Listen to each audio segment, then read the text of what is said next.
Oh, like the old days, Pamela. I like it. Hey, a little smile. Here we go. Is it nice being in Canada? All right. Right there. I love it. Yes.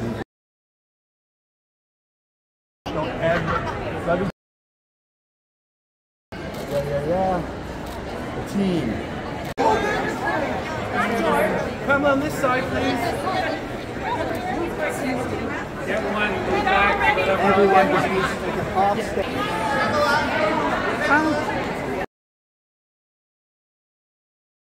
Well, thank you all for coming. I'm Richard Krause, the pop culture critic. Thank you for that humble smattering of applause right there. I appreciate it. Thank you.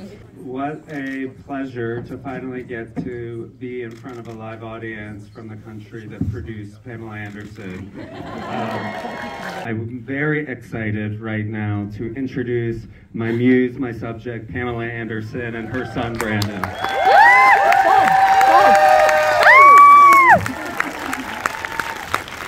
Thanks for coming. I mean, you know, it's on Netflix already. You can see it.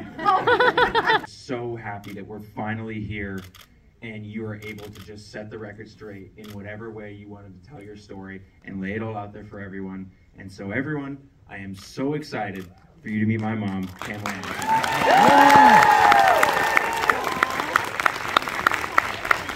Enjoy the show.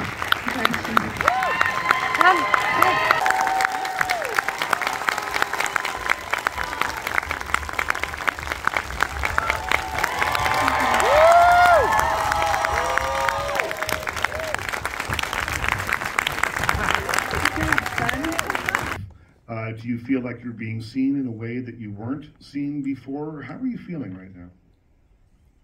It sounds kind of surreal because I feel very rooted for. I feel loved.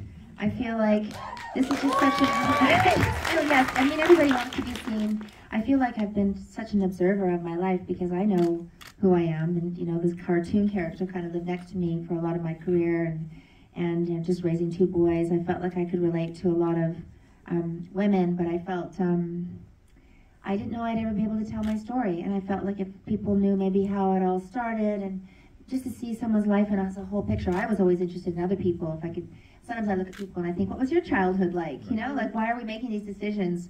Why I think that could help a lot of people. So it's exciting. I'm excited because I don't know what's around the corner. I have no idea what I'm doing next. I love living in the mystery, and I just feel like this has been so well received. I'm really shocked and honored and grateful, and just one girl's story. You know?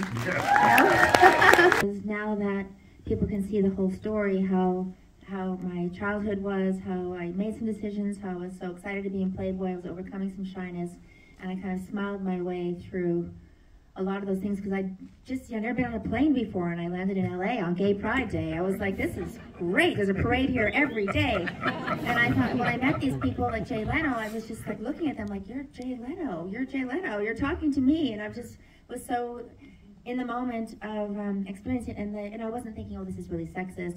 But sometimes I'd be like, we gotta be able to talk about something else. Yeah.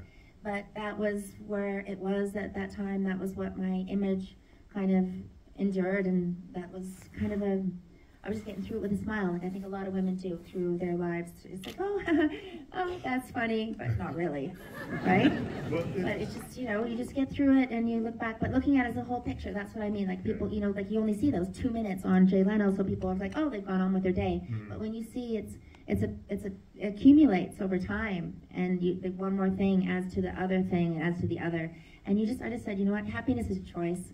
I'm just going to be happy and joyful and appreciative, and I love it all, and I made it through, and it's okay. And yeah. You know?